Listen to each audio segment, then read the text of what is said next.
Julien Parade de la librairie Dialogue nous a rejoint. Bonjour Julien. Bonjour. Vous êtes venu avec une sélection de pop-up. Alors pas les pop-up qu'on a sur les écrans d'ordinateur justement, hein, pas les publicités qui sortent comme ça, mais plutôt des livres qu'on ouvre et effectivement le décor jaillit comme ça. Alors c'est intéressant. Pop-up, livre à système, livre animé. Voilà, c'est les termes. Le pop-up est un terme anglo-saxon, mais en France on appelle ça plutôt sur le terme de livre animé. Et c'est vrai que là... Alors, celui-ci, c'est vraiment un gros coup de cœur. New York en pyjamarama. Un livre étonnant qui est aussi bien pour les enfants mais que pour les adultes. J'en vends presque plus pour les adultes d'ailleurs. Et donc ça reprend la technique de l'ombro-cinéma, qui est une vieille technique qui date du début 20e, avec un rhodoïde. Voilà, c'est une petite grille qui s'appelle un rhodoïde. Je vous laisse trouver l'astuce. Et en fait, quand on glisse de bas en haut, toutes les images s'animent.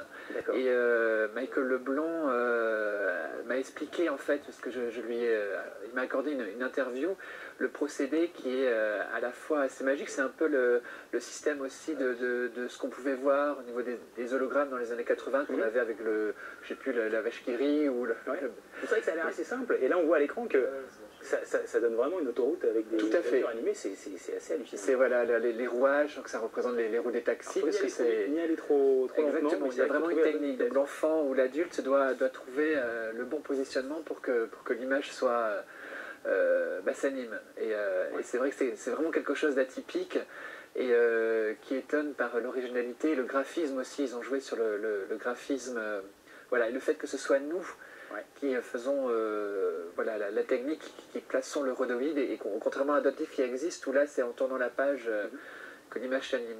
Comme Carnaval animal par exemple. Comme Carnaval animal. Quoique.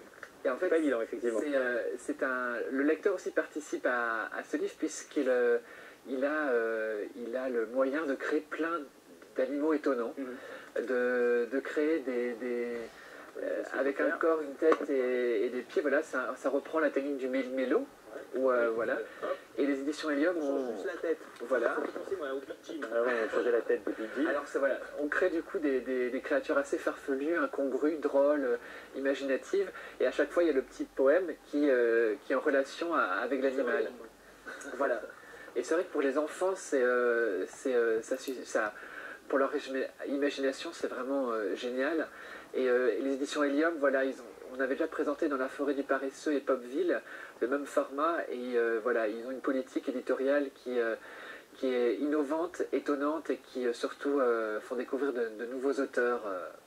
Très bien. Ouais. Ce livre-là, vous nous avez amené un livre qui est en rupture de stock, par exemple. Oui, voilà. C'est vrai qu'il est magnifique, on ne pouvait pas ne pas en parler. Alors, il sera réimprimé en mars 2012.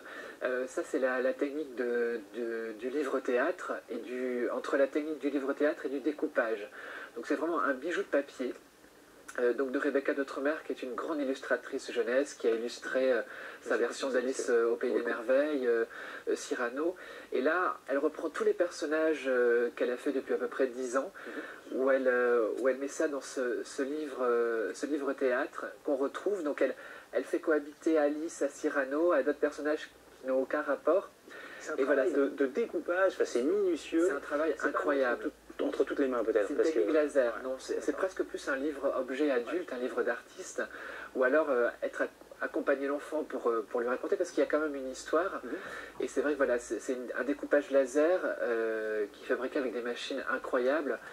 Et c'est un véritable bijou voilà, qui connu une rupture de stock, mais qui sera réimprimé. On comprend pourquoi, effectivement. Oui, on comprend pourquoi. La Belle au bois dormant, alors ça c'est plus classique. Oui. Là, c'est comme je disais tout à l'heure, on ouvre et alors là, ça sort direct. Mais c'est une artiste que j'aime particulièrement, qui s'appelle Louise Rowe, elle est anglo-saxonne, et elle s'est inspirée de l'origine première des contes de Grimm et de Perrault. Donc elle mêle un côté très automnal, des couleurs marron, et en fait elle s'inspire de la nature. Pour créer ses pop-up, elle m'expliquait qu'elle allait dans les bois, dans la nature, elle faisait un herbier, prenait des feuilles, et après reproduit à l'identique, pour créer cette sensation, texture très... elle s'inspire du minéral et du végétal, c'est vraiment important pour elle. Et donc elle a adapté Le Petit Chaperon Rouge, Hansel et Gretel, et ça c'est son dernier opus, La Belle au bois dormant. Et c'est une artiste vraiment que je trouve qui mérite d'être découverte, parce qu'elle a un talent Ça c'est sympa à feuilleter, il n'y a pas beaucoup de pages, hein. C'est vrai qu'il faut s'attarder bien sur la minutie du... Oui, mais on redécouvre des tas de choses à chaque fois qu'on ouvre les livres et c'est toujours un plaisir. Ouais.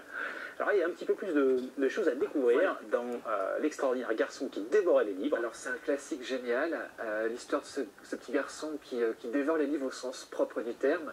Il les mange, il découvre qu'il devient intelligent plus que la maîtresse, plus que son propre père. Et c'est génial. Mais un jour, son estomac, malheureusement, ne digère plus les livres parce qu'il en a trop mangé. Du coup, le médecin lui dit que il ne peut plus en dévorer. Pas très digeste. Et avec un de ces livres qu'il avait à moitié dévoré, il commence à le feuilleter et à le lire. Et il va devenir boulimique de lecture et dévorer le livre au sens littéral et apprendre qu'en lisant des livres, on peut devenir aussi intelligent. C'est un peu plus long. Et surtout le plaisir de lire et de toucher l'objet.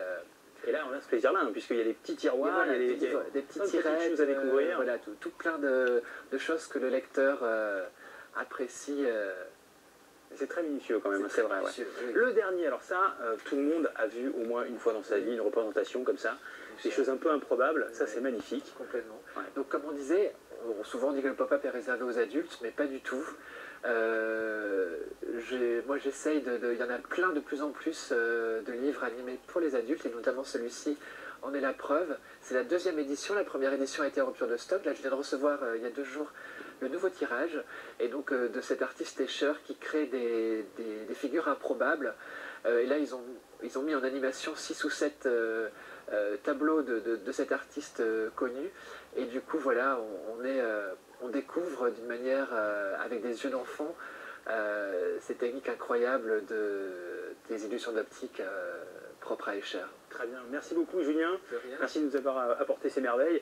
Je rappelle simplement que sur votre blog, hein, on peut retrouver tout ça, exactement, et bien d'autres choses encore, hein, de toute façon. On voit l'adresse s'inscrire à l'écran. Et merci à vous, merci beaucoup d'avoir été avec nous, et nous on se retrouve la semaine